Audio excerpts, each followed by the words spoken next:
Halo semuanya, Assalamualaikum warahmatullahi wabarakatuh. Perkenalkan, saya Sofi Nur Nahrawi. Pada video ini saya akan mempresentasikan materi tentang akuntansi untuk operasi cabang. Materi ini akan membahas bagaimana perusahaan mencatat, mengelola, dan melaporkan transaksi keuangan yang terjadi di kantor cabang agar dapat digabungkan dengan laporan kantor pusat secara tepat. Materi yang pertama yaitu akuntansi cabang. Akuntansi untuk operasi cabang adalah sistem pencatatan yang memisahkan transaksi keuangan antara kantor pusat dan cabang. Meskipun cabang beroperasi secara terpisah, laporan keuangan mereka biasanya digabungkan untuk memberikan gambaran keseluruhan kinerja perusahaan. Materi selanjutnya yaitu tentang fungsi utama akuntansi untuk operasi cabang. Yaitu ada 4. Yang pertama, pencatatan transaksi. Mencatat semua transaksi yang terjadi di cabang secara sistematis, seperti penjualan, pembelian, penerimaan kas, dan pengeluaran. Tujuannya agar setiap aktivitas keuangan tercatat rapi dan dapat dipertanggungjawabkan. Kedua, pelaporan keuangan. Menyusun laporan keuangan cabang seperti laporan laba rugi dan neraca cabang yang kemudian digunakan kantor pusat untuk mengkonsolidasikan laporan keseluruhan perusahaan. Yang ketiga, pengelolaan biaya.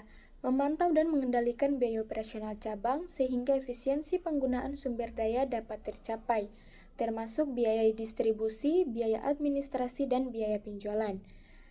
Yang keempat, pengawasan kinerja. Mengevaluasi kinerja cabang berdasarkan data keuangan yang dihasilkan, misalnya membandingkan target dengan realisasi, agar manajemen bisa mengambil keputusan yang tepat dan dalam mengembangkan atau memperbaiki operasional. Materi selanjutnya yaitu akun antar perusahaan. Transaksi yang terjadi dengan pihak eksternal dicatat dengan cara yang normal seperti biasa. Transaksi antar kantor pusat dan kantor cabang juga dicatat seperti biasa, kecuali bahwa mereka dicatat dalam akun antar perusahaan atau intercompany akun. Akun ini merupakan akun resiprokal atau resiprokal akun antara kantor pusat dan kantor cabang. Ketika pembukuan di kantor pusat dan cabang selesai, dimutakhirkan saldo akun antar perusahaan pada pembukuan kantor pusat akan sama jumlahnya, tetapi berlawanan dengan akun antar perusahaan terkait pada pembukuan cabang. Misalnya, jika akun antar perusahaan pada pembukuan kantor pusat memiliki saldo debit sebesar 10 juta, maka akun antar perusahaan terkait pada pembukuan kantor cabang harus memiliki saldo kredit dalam jumlah yang sama. Oke, lanjut. Barang dagang yang ditagih melebihi biaya perolehan. Perusahaan terkadang mentransfer persediaan dari kantor pusat ke cabang dan menagihkan cabang atas jumlah yang lebih besar dari biaya perolehan dari kantor pusat. Ini dapat terjadi sebagai contoh ketika kantor pusat dan setiap cabang diperlakukan sebagai pusat laba untuk tujuan pelaporan dan evaluasi internal. Selanjutnya, akuntansi untuk aset tetap cabang. Prosedur normal diterapkan dalam akuntansi untuk aset tetap cabang yang dicatat pada pembukuan cabang.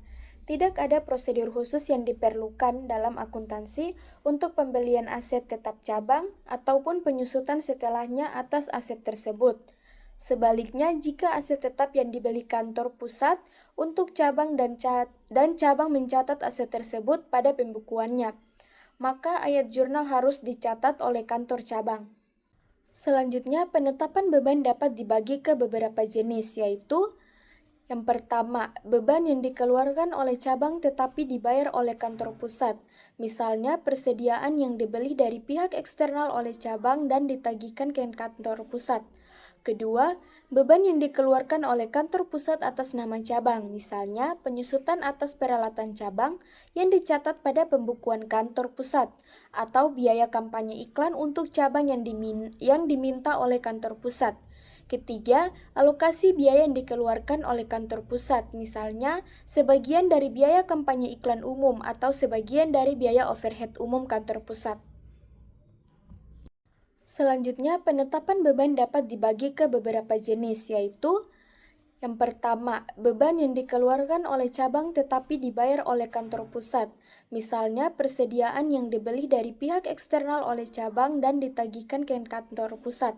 Kedua, beban yang dikeluarkan oleh kantor pusat atas nama cabang, misalnya penyusutan atas peralatan cabang yang dicatat pada pembukuan kantor pusat, atau biaya kampanye iklan untuk cabang yang diminta oleh kantor pusat.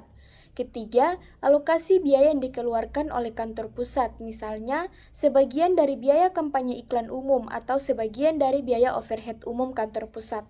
Selanjutnya, ilustrasi akuntansi cabang. PT Ultra mendirikan cabang Denpasar pada tahun 20X1 dengan mentransfer dalam uang tunai sebesar 30 juta. Selain itu, kantor pusat juga mentransfer peralatan dan perlengkapan kantor baru senilai 100 juta ke cabang Denpasar. B. Selama tahun 20X1, kantor pusat dan cabang Denpasar membeli barang dagang masing-masing sebesar 260 juta dan 50 juta dari pihak eksternal. C. Selama tahun berjalan, kantor pusat mentransfer barang dagang ke cabang Denpasar dengan total harga transfer sebesar 110 juta. Biaya perolehan barang dagang kantor pusat senilai 70 juta. D. Kantor pusat menjual barang dagang seharga 254 juta ke pihak eksternal dengan harga 500 juta selama tahun berjalan dan piutang yang berhasil ditagih sebesar 480 juta. Cabang Denpasar menjual barang dagang senilai 128 juta ke pihak eksternal dengan harga 200 juta dan berhasil menagih piutang sebesar 158 juta. Sejumlah persediaan yang dijual oleh cabang Denpasar senilai 38 juta yang dapat saya simpulkan dari materi akuntansi untuk operasi cabang adalah akuntansi untuk operasi cabang memiliki peran penting dalam memastikan semua transaksi dicatat secara akurat dan transparan, baik yang terjadi di kantor pusat maupun di cabang. Proses ini meliputi pencatatan transaksi biasa, pencatatan akun antar perusahaan, pengelolaan aset tetap, serta pembagian beban secara proporsional.